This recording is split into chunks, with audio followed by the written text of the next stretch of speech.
শীত আসতে না আসতে শুরু হয়ে গেল হাঁস রান্না। হে এভরিওয়ান, আসসালামু আলাইকুম, this is me Ritu, welcome back to my new ভিডিওটি করা হয়েছিল বেশ কয়েকদিন আগে, কিন্তু ফেস্টটা চলে যাওয়ায় আমি আর ভিডিওটি আপলোড করতে পারিনি বা এডিটও করার মন মানসিকতা ছিল না, যেহেতু আমার শখের ফেস্টটি চলে গিয়েছিল। তো যাই হোক, এটা হচ্ছে আম্মুর হাতের রেসিপি। আমার আম্মু একদম ঘরোয়াভাবে যেভাবে রান্না করে সেই রেসিপিটাই আজকে তোমাদের সাথে শেয়ার করব।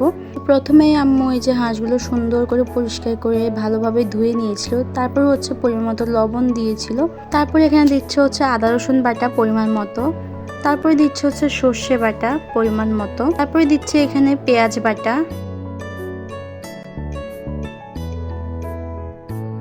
তারপরে দিচ্ছে হলুদ গুঁড়ো,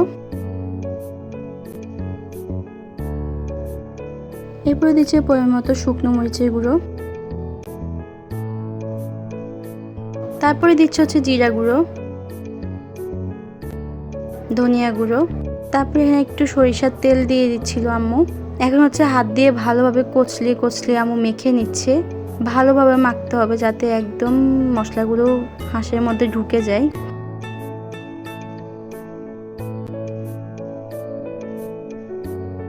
তারপরে আম্মু এখানে আবার দিচ্ছে হচ্ছে মরিচ বাটা, মানে শুকনো মরিচ বাটা। আম্মু অনেক বেশি শুকনো মরিচ বাটা দিয়ে দিয়েছিল, তাই হাঁসটা অনেক বেশি ঝাল হয়েছিল। যেহেতু আমরা ঝাল পছন্দ করি, তো সবাই সবার ফ্লেভার অনুযায়ী দিবা, কে কতটুকু ঝাল চাও সেই অনুযায়ী। তারপরে এখানে আম্মু ভালোভাবে মশলাটা মাখিয়ে কিছুক্ষণ রেস্টে রেখে দিবে।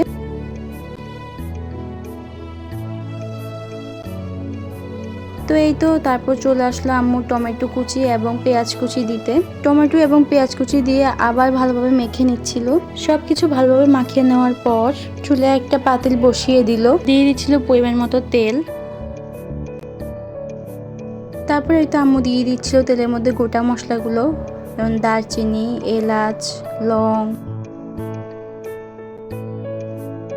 তারপরে এই তো আম্মু দিয়ে দিচ্ছিল মাংসগুলো। সবচেয়ে কষ্টের কথা হলো হাঁসটা রান্না করার পর যখন আমরা খেয়েছিলাম, তখন আমি হচ্ছে ভিডিও ক্লিপ নিতে ভুলে গিয়েছি। খাওয়া দাওয়া শেষ করার পরে আমার মনে পড়েছিল যে হায় হায়, আমি তো ভিডিও ক্লিপ নিতেই ভুলে গিয়েছি, অথচ আমি এটা রান্নার ভিডিও করছিলাম। যাই হোক, এখানে হচ্ছে তেজপাতাটা আম্মু তখন দিতে ভুলে গিয়েছিল, তো এখন দিয়ে দিচ্ছিল। তো এই তো এখানে আম্মু মাংসগুলো তেলের সাথে ভালো করে মিক্স করে নিচ্ছিল।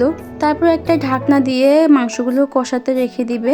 কষানোর মাঝখানে আম্মু আবার মাঝে মধ্যে মাংসগুলো নেড়ে দিচ্ছিল যাতে তলার লেগে না যায়। তারপর এখানে আবার আম্মু পরিমাণ মতো পানি দিয়ে দিচ্ছিল, যেটা ভিডিও ক্লিপ নেওয়া হয়নি। তো এখানে পানি দিয়ে কষিয়ে নিচ্ছিল ভালোভাবে মাংসগুলো।